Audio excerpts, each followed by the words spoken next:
কষ্টটা কোথায় জানো? আজ যারা দুর্নীতির সাথে যুক্ত, যারা দুর্নীতির সাথে জড়িত, এত কল রেকর্ডিং ভাইরাল হচ্ছে, আজ তারা ইউটিউবে এসে বড় বড় ভাষণ দিচ্ছে, তারা ইউটিউবে এসে অনেক কথা বলছে, আর তাদেরকে সাপোর্ট অনেকে করছে, অনেকে লাইক করে সাপোর্ট করছে, কিন্তু কমেন্ট বক্সটা গাল খাওয়ার ভয়ে সে কিন্তু কমেন্ট বক্স খুলে রাখেনি। আজ যারা, আমি মানলাম, সাপোজ মানলাম প্রথম যে কল রেকর্ডিং সেটা সে ভুল করে করেছে বা ইয়ার্কি করেই করেছে, আমি মানলাম। তারপরে পরে যে কল রেকর্ডিংগুলো ভাইরাল হয়েছে সেগুলোকে ইয়ার্কি করে করেছে, সেগুলো তো শুনেছো তোমরা। আমার চ্যানেলে ছাড়া আছে, তোমরা গিয়ে শুনে আসো বিশ্বাস না হলে। তা এদেরকে এখনো যে এতজন সাপোর্ট করছে তারা কারা আমি তাই খুঁজে পাইনি। আজ বাঙালির হয়ে না প্রতিবাদ করতে নেই। আজ বাঙালির হয়ে যদি প্রতিবাদ করো, তাদের হয়ে কথা বলো, তারাই ঘুরে আঙুল তুলবে। আর 26 তারিখে আন্দোলন হবে, আন্দোলন কাদের জন্য করতে যাচ্ছে? স্যাররা, স্টুডেন্টরা কাদের জন্য করতে যাচ্ছে? সে কি নিজের জন্য?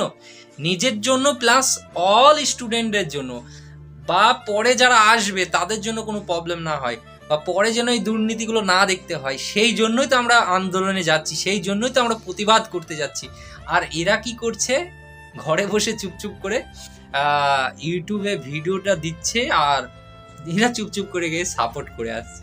তা আমার এটাই খারাপ লাগে যে এইসব স্টুডেন্টদেরকে বা এইসব ছেলেদেরকে যারা দুর্নীতির সাথে যুক্ত, তাদেরকে কি করে সাপোর্ট করে।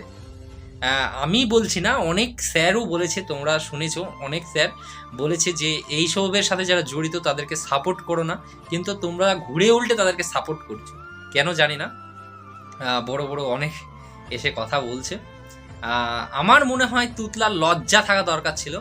তুতলার ভিডিও তো দূরের কথা, তুতলাকে যেসব যেসব একাডেমির নাম করেছিল, যেসব কোচিং সেন্টারের নাম করেছিল যে তারা জড়িত আছে, সেই সব কোচিং সেন্টাররা বলেছিল যে ওর ওপরে সেরকম অ্যাকশন নেবে, কিন্তু কোনো অ্যাকশন নেয়নি। কারণ নিলেই তো সে ফেঁসে যাবে, অ্যাকশন যদি নেয় তাহলে তো সে নিজেই ফেঁসে যাবে, সেই জন্য হয়তো অ্যাকশন নেয়নি, তাই না? তা আমি জানি না, বিস্তারিত তোমরাই ভালো জানো।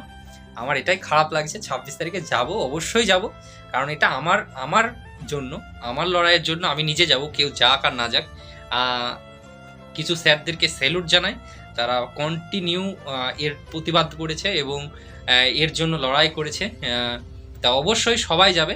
অনেক চ্যানেল দেখলাম যে ফ্রিতে তোমার মক টেস্টগুলো দিয়ে দিচ্ছে, যারা আন্দোলনে যাবে তাদের জন্য ফ্রি মক টেস্ট দিয়ে দেবে। কারণ তোমার যে যাওয়ার জার্নি বা কষ্ট, সেটা যদি মনে হয় না আমার লস হয়ে যাবে, তার জন্য তোমাকে 400 টাকা দামের একটা পিডিএফ মক টেস্ট তোমাকে দিয়ে দিচ্ছে ফ্রিতে, যারা আন্দোলনে যাবে। হ্যাঁ, কিছু অনেক স্যার যাচ্ছে, টপার্স গ্রুপ থেকেও স্যাররা যাবে বললো শুনলাম। তা সবাই যাচ্ছে, আর কিছু স্যার তো বিজুমুখ মতো মুখ বন্ধ করে থাকে, জানি না, তাদের জন্য কিছু বলাও যাবে না। হ্যাঁ, তারা নাকি মহান অনেক কিছু, জানি না, পড়াইলেই হয় না। স্যার স্যারদের একটা দায়িত্ব পড়ানো প্লাস স্টুডেন্টদের পাশে থাকা, এটাই হচ্ছে স্যারদের মানে কর্তব্য। কিন্তু যারা আছে তাদেরকে স্যালুট জানাই, আবারও বলছি। কিন্তু আমার মনে বলে ওইসব তুতলাদের যে কল রেকর্ডিং, একটা যদি ইয়ার্কি করে হয়ে থাকে, পরেরগুলো তো আর ইয়ার্কি না। প্রত্যেক জনকে ফোন করেছে এবং প্রত্যেক জনকে বলেছে, কারণ হয়তো সে ফ্রিতে পাবে, সেই জন্য হয়তো ক্যান্ডিডেট খুঁজছিল, বোঝা গেল। তা আমি কি বলতে যাচ্ছি বুঝতে পেরেছো। আমার কোনো যায় আসে না, তোমাদের ভালো লাগলে অবশ্যই সাপোর্ট করবে।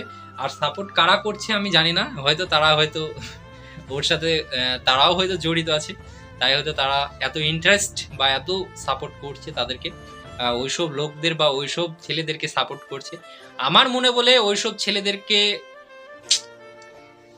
জেলে দেওয়া দরকার, জেলে। যদি সৎ হয়ে থাকিস তুতলা, তা আন্দোলনে আসিস, দেখা যাবে, আন্দোলন তোর সাথে দেখা হবে।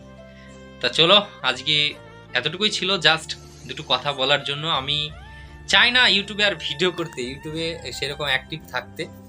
আমি সেরকম ভিডিও আমার আসে না, জাস্ট যতটুকু অন্যায় বা প্রতিবাদ দেখবো তার জন্য কথা, যতদিন বেঁচে থাকবো ভাই বলে যাব। হ্যাঁ, কিন্তু আর সেরকম ভাবে দেখবে না, কিন্তু জাস্ট বলে যাব।